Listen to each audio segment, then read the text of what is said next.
লায়লা তোমার থেকে অনেক বেশি পাওয়ারফুল, তুই আমাকে কি করতে পারবি? আমার কোনো ইনকাম নাই, কিছু নাই, আমি আমার এফডিআই এর টাকা খরচ করে ওকে ফেলেছি। সো ও আমার সাথে আলটিমেটলি প্রতারণাই করলো। আরেকটা মানুষ খুঁজতেছে যে আমার থেকে বেটার। লাইক ওর এই বিএমডাব্লিউটা, ওর আগের বিএমডাব্লিউ বিক্রি করে নতুন বিএমডাব্লিউটা আমি কিনে দিয়েছি 15 লাখ টাকা অ্যাড করে। সো আমি আমার এফডিআই ব্যাংক টাকা বের করে করেই ওকে দিচ্ছি। আর বিভিন্ন সময় ফ্যামিলি থেকে পেতাম, মানে 1 বছর যাবত আমার কোনো আর্নিং নেই ভাইয়া, আমি জাস্ট আমার ব্যাংকের টাকাগুলোই শেষ করতেছি।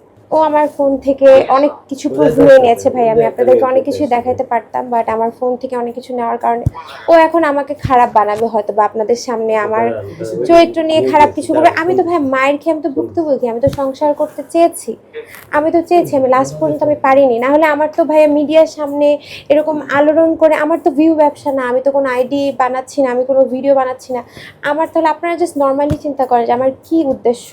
আমি তাকে টাকা দিয়েছি, আমি খাওয়াইছি, আমি পড়িয়েছি তার ফ্যামিলি সহ। এবার আমি ঈদ করতে গেলাম, তাদের কোরবানির গরুটা পর্যন্ত আমি কিনে দিয়েছি।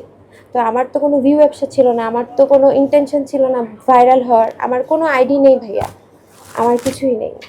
আপনার কি মনে হয় উপযুক্ত শাস্তি না হওয়াতে আইনের ফাঁকফোকর? সেটাই আমি, বাট আমার মনে হয় কিছু ফাঁকফোকর আছে দেখে ওইভাবে ওপেন ঘুরতেছে, আর ওরভাবে পানিশমেন্ট ওই পাইনি দেখেও আমার সাথে সেম কাজটা করতে পেরেছে। আরেকটা যে পুরুষ জি, পুরুষ হলে কিছু হবে না, কিন্তু এই মেয়েগুলোই খারাপ, এই ব্যাপারটা কিন্তু আছে। অফকোর্স আমিও তো শুনতেছি না ভাইয়া, বিকজ আমি একটা অ্যাডাল্ট মানুষ, আমাকে সে ম্যানিপুলেট করেছে, অবশ্যই আমারও দোষ আছে। আমি বলতেছি আমি কেন গেলাম, আমাকে সবাই একই কোশ্চেন করে তুমি কেন গেলে, বিকজ আমি টিনেজার না, আমি ছোট মানুষ না, আমাকে ম্যানিপুলেট একটা মানুষ করলে আমি চলে যাবো, এটা অফকোর্স আমারও দোষ আছে ভাই, আমি স্বীকার করি। আমি যদি না যেতাম তাহলে আমি তো সাফারার হতাম না। অবশ্যই আমি প্রতারণার শিকার ভাই। আমি ওর থেকে ও লন্ডনে যে হাবিবতি নামে একটা মেয়ের সাথেও সম্পর্ক জড়িয়েছে, ও লন্ডন যাওয়ার এখন প্ল্যান করছে। ওর এখন আমার প্রতিও এক্সপেকটেশন ও থেমে নেই, ও আরো উপরে যাবে।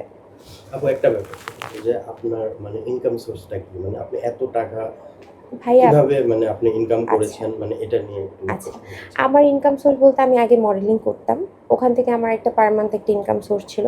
আমার বাবার কিছু ল্যান্ড বিক্রির আমি টাকা পেয়ে এটা আমি এফডিআর করে রেখে দিয়েছি আমার ব্যাংক অ্যাকাউন্টে, ওখান থেকে আমি কিছু টাকা পাই।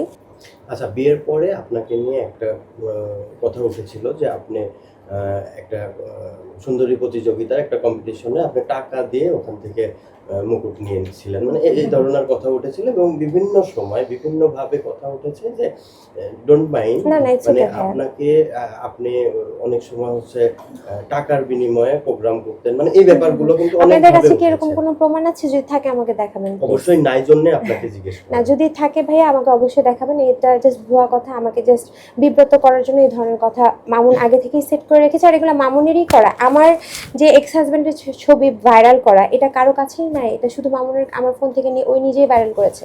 আর যে সুন্দরী প্রতিযোগিতা, আমি নেপালে গিয়েছিলাম, ওখানে কিন্তু আমি কিছুই কোনো পজিশন আমি পাইনি, প্রথম কথা। সেকেন্ড কথা, আমি এর আগে একটা সুন্দরী প্রতিযোগিতা ছিলাম বাংলাদেশে, ওখানে আমি ফার্স্ট রানার আপ হই। আপনারা একটু খবর নিয়ে দেখবেন, ওখানে আমি কোনো কিছুই টাকা দিয়ে বা কারোর সাথে কিছু করে যেটা আপনি মিন করছেন ওরকম কিছুই নেই ভাইয়া। যদি কোনো প্রমাণ থাকে আমাকে অবশ্যই দেখাবেন, আমি দেখতে চাই আপনাদের সামনে ওপেন, আমি চ্যালেঞ্জ করে বললাম। ওকে, এবং আপনি এখন যে বার্তাটা দিচ্ছেন এবং পরবর্তীতে আমরা মামুনের কাছে যখন যাব, মামুনও তো আপনাকে নিয়ে বার্তা দিবে, অফকোর্স ও আমাকে খারাপ ভাবে প্রেজেন্ট করবে, যেটাও নিজে এখন বলতেছে যে আমি তোকে এইভাবে প্রেজেন্ট করব, ওভাবে প্রেজেন্ট করব।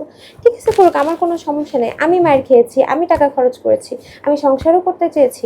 হোয়াট এভার মাই পাস্ট, সে কি বলবে, আমার আগে বিয়ে হয়েছে, আগে সম্পর্ক ছিল, এটা আপনারাও জানেন, এটা আর কারোর কিছু নাই। আমি বিয়ের পরে ওর সাথে কিভাবে প্রতারণা, মানে আমি কি করেছি, কোনো প্রতারণা বা কোনো অ্যাফেয়ারে জড়িয়েছি কিনা, এটা আপনারা কাইন্ডলি ওর কাছ থেকে প্রমাণ এনে দিবেন আমার কাছে।